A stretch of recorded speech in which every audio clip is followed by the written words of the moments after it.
आखिरकार सीमा पे क्यों हलचल मची है, क्यों चीन फाइटर जेट्स भेज रहा है, तो वहीं पीओके को लेकर भारत के रक्षा मंत्री का ये बयान धमाके से कम नहीं है। पाकिस्तान में क्यों मच गया है हड़कंप और चीनी फाइटर जेट का क्या इलाज ढूंढा है भारत ने। आज बहुत कुछ है जानने को सीमा पर जो कुछ भी चल रहा है उस पे। आइए जानते हैं इन खबरों को विस्तार से। इधर कुछ दिन से क्या हुआ है कि चीन लगातार अपने फाइटर जेट्स को कथित तौर पर भेज रहा है। कहा जा रहा है कि पूर्वी लद्दाख में 4 हफ्ते से भड़काने वाली गतिविधियों को अंजाम दे रहा है ड्रैगन। अब ये अपने फाइटर जेट्स को उड़ा रहे हैं भारत के अंदर नहीं, एलएसी के पास में। दरअसल कहा जा रहा है कि जो बफर जोन है उस बफर जोन में ये उड़ाने की कोशिश कर रहे हैं या उसके आसपास से उड़ने की कोशिश कर रहे हैं। कुछ दिनों के अंतर से चीन की ये हरकत पिछले 1 हफ्ते से जारी है। पहली कोशिश हुई थी 24-25 जून को और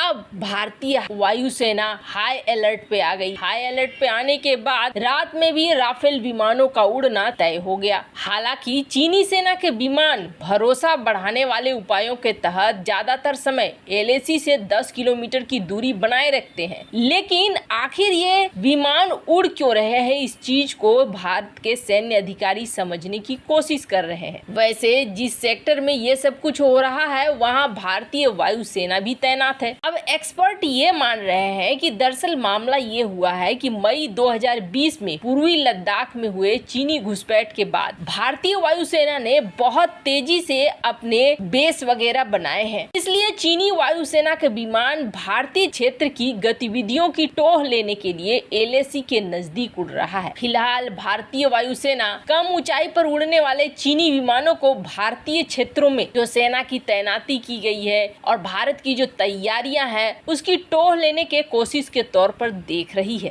पर आखिरकार चीन ये सब कुछ कर क्यों रहा है, इस तरह की खबरें बहुत ज्यादा आ रही हैं, जिसमें ये कहा जा रहा है कि चीन पिछले 1 हफ्ते से भारत के अंदर नहीं बल्कि भारत के पास करीब 10 किलोमीटर का वो रेंज बना कर रख रहा है, कोशिश कर रहा है देखने की भारत की तैयारियों को। पर अब इन्हीं सब के बीच में भारत ने भी बड़ा निर्णय ले लिया है और भारत ने इस निर्णय के तहत चीन को एकदम से चौंका दिया है। अब भारत ने ये फैसला ले लिया है कि एक तो हमने तैनात कर दिया है पाकिस्तान बॉर्डर के पास, अब दूसरा S-400 हम चीन की तरफ इस जगह पे तैनात कर देंगे ताकि चीन जो ये सब कुछ कर रहा है उसके अंदर भी ये समझ आ जाए कि अगर भारत ने इसे एक्टिव करके रखा हुआ है तो हम यहाँ अगर घुसे तो S-400 हमें मार कर गिरा देगा। वैसे आप सोचेंगे क्या कल को ही ये चीज हो जाएगी, तो कल को ही ये चीज नहीं होने वाली है। 1 से 2 महीने लगेंगे और इस 1 से 2 महीने में S-400 की तैनाती चाइना बॉर्डर के साथ हो जाएगी, क्योंकि अभी जो सेकेंड बैच है ये पूरी तरीके से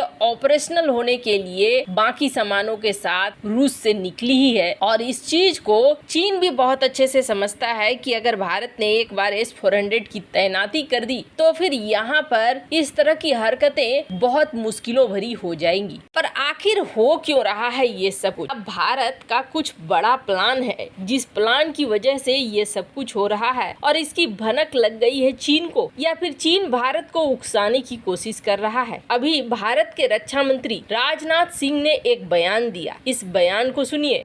पाक अधिकृत कश्मीर के बारे में आपको याद है भारत की संसद ने प्रस्ताव पारित किया था और आज भी वह संकल्प हम सबको याद है। पाक ऑक्युपाइड जम्मू कश्मीर यह भारत का हिस्सा था, है और रहेगा। हम इसको मानते रहेंगे बहनों भाइयों, उसे हम कभी भूलेंगे नहीं, कभी हम उसे भूलेंगे नहीं। ये कैसे हो सकता है? शिव स्वरूप बाबा अमरनाथ हमारे यहां हों और मां शारदा शक्ति स्वरूपा एलओसी के पार हों। बहनों भाइयों, यह बराबर है, यह चीज हमको सालती रहती है। लेकिन मैं कहता हूं कि पाकिस्तान को ऊपर वाला सद्बुद्धि दे, इससे ज्यादा आगे बढ़कर मैं कुछ नहीं कहना चाहता। और यहां पर अंत में इतना ही कहना चाहूंगा कि मेरे बहनों भाइयों, हमारी ताकत का जहां तक एहसास हमारे पड़ोसी को है, मैं एक घटना की याद दिलाना आपको चाहता हूं। पायलट अभिनंदन को लेकर पायलट अभिनंदन के नाम से आप सभी परिचित हैं अच्छी तरह से। पायलट अभिनंदन, जिस समय उनका हवाई जहाज वहां पर गिरा था, फाइटर प्लेन, और वह पाकिस्तान ने उनको बंदी बनाया था, जानते हैं वहां के फॉरेन मिनिस्टर ने पाकिस्तान की जो नेशनल असेंबली है उसमें खड़े होकर कहा कि मुझे यह बतलाया गया है कि हमारे आर्मी चीफ पाकिस्तान के आए थे और उन्होंने यह बतलाया यदि अभिनंदन को रात को 9 बजे के पहले यदि रिहा नहीं कर दिया गया तो भारत पाकिस्तान के ऊपर आक्रमण कर देगा। और उन्होंने कहा कि हमारे आर्मी चीफ के मस्तक के ऊपर पसीना हो रहा था, बहुत घबराए हुए।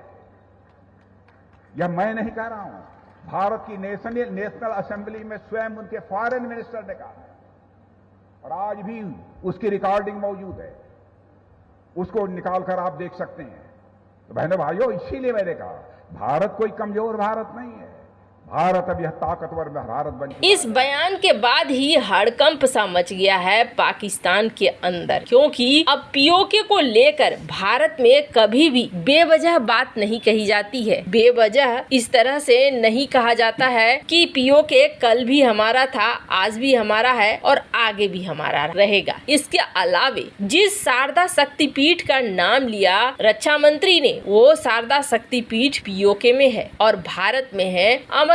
तो भारतीय वेद पुराणों के अनुसार दोनों अलग अलग नहीं रह सकते हैं। ऐसे में पीओके को लेकर ये चर्चा करने का मतलब है कि पीओके पे भारत कुछ एक्शन ले सकता है। पहले भी भारत संसद में भी इस बात को कह चुका है, अमित शाह ने इस बात को कहा है संसद में, पीओके को हम लेके रहेंगे। और ये चीजें अब ऐसा लग रहा है जैसे समय नजदीक आ गया है। शायद यही वजह है कि चीन की एक्टिविटी भी बॉर्डर पर बढ़ गई है। चीन ये जताने की कोशिश कर रहा है कि अगर तुम पीओके में कुछ भी ऐसा करोगे तो फिर हम भी एक्शन ले लेंगे, और भारत की जानकारियों को लेना चाह रहा हो। वैसे पाकिस्तान की हालत तो इस वक्त बहुत खस्ता हाल है, और अगर पीओके पर कुछ एक्शन लेना हो तो ये समय बहुत ही सही है, क्योंकि चीन के अंदरूनी हालात ही सही नहीं है। पर आपको क्या लगता है, क्या ये सही मौका है जहां भारत एक्शन ले सकता है, या फिर भारत को इंतजार करना चाहिए? कमेंट कर अपनी राय जरूर बताएं। जल्द मिलते हैं अगली वीडियो में नई खबर के साथ। भारत के तस्वीर के बारे में आपको याद है, भारत की संसद ने प्रस्ताव पारित किया था,